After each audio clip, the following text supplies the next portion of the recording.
में आलमी मंजरनामे से काबिज इसराइली फोर्सेस की गजा और मगरबी किनारे में कार्रवाइयां थम न सकी। सहयोनी फोर्सेस के मकबूजा इलाकों में जमीनी और फिजाई हमले जारी हैं। 24 घंटे के दौरान मजीद 8 फलस्तीनी शहीद हो गए। रिहायशी इलाकों पर बमबारी से मुतादिद घर तबाह हो गए, दर्जनों अफराद जख्मी भी हुए। जबालिया में मुसलसल गोलाबारी के बायस सैकड़ों खानदान महफूज मकामात पर मुंतकिल हो गए। शदीद फायरिंग के बायस तबी टीमें मुतासरा इलाकों तक बर वक्त ना पहुंच सकी। इमदादी मराकज पर हमले से इंसानी बुहरान मजीद संगीन हो गया।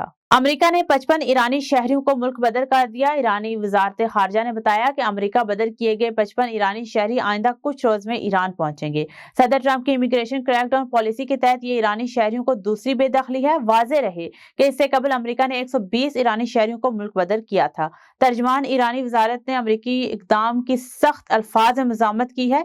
तर्जमान ईरानी वजारत खारजा इस्माइल ने प्रेस कॉन्फ्रेंस करते हुए कहा कि अमेरिका से डिपोर्ट किए गए 55 ईरानी शहरी जल्द वतन वापस पहुंचेंगे। चीन में फरसुदा गाड़ियों की रिसाइकलिंग को फरोग मिल रहा है। रिसाइकलिंग प्लांट में पुराने ऑटो पार्ट्स को दोबारा काबिल इस्तेमाल इंजनों में तब्दील किया जा रहा है, जबकि स्टील को दाँतकारी के खाम माल में तब्दील किया जा रहा है। मजीद तफसीलात बीजिंग से शाहिद अफराज खान की इस रिपोर्ट में।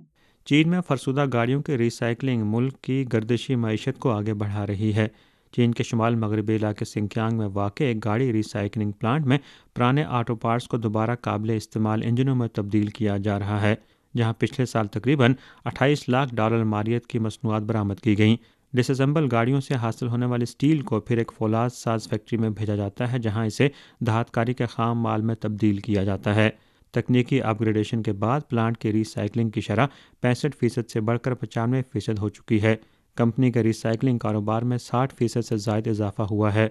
डिसअसेंबलिंग का 80% से ज़्यादा हिस्सा बेहतर डिसअसेंबलिंग पर मुश्तमिल है, जबकि दोबारा तैयारी का पैदावार हजम 7000 यूनिट से तजावज़ कर चुका है। गाड़ियों के स्टील को रिसाइकिल करने के अलावा चीन की कंपनियां गाड़ियों की बैटरियों को भी रिसाइकिल करने पर काम कर रही हैं। इन कंपनियों का रिसाइकलिंग सिस्टम इंतहाई दुरुस्तगी से लिथियम निकालने के काबिल है, जो बैटरी से 90% से ज़्यादा धात हासिल कर सकता है। चीन ने हालिया बरसों में रिसाइकलिंग की सनत को भरपूर फरोग दिया है, जिससे पायदार तरक्की के तस्वर पर अमल दरामद की कोशिशों में भी नुमाया मदद मिली है। Shahid Afraz Khan, A1 TV, Beijing.